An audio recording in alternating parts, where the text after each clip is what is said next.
চলো তোমাকে একটা ম্যাজিক দেখাই। আমার কাছে একটা পাথর আছে, জল আছে। আমি এই পাথরের মধ্যে জল ফেলবো আর ম্যাজিক দেখাবো। কিছু হলো? বুঝতে পারোনি? চলো আরেকবার দেখাচ্ছি, ভালো করে দেখো। এই আমি জল ফেললাম, কিছু হলো? তাও বুঝতে পারছো না? চলো লাস্ট টাইম আরেকবার দেখাচ্ছি, ভালো করে দেখো এবার।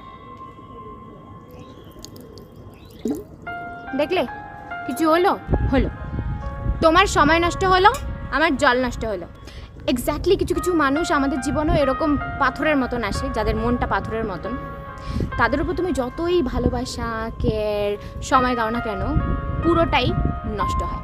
ঠিক এই জলের মতন, তাদের পাথরের মতন মন তোমাদের জন্য কখনো গলে না। তুমি তাদের ওপর কেয়ার, ভালোবাসা দিতেই থাকো এবং পুরোটাই ওয়েস্ট হয়ে যায়। তাই এভাবে আর কতদিন? It's high time.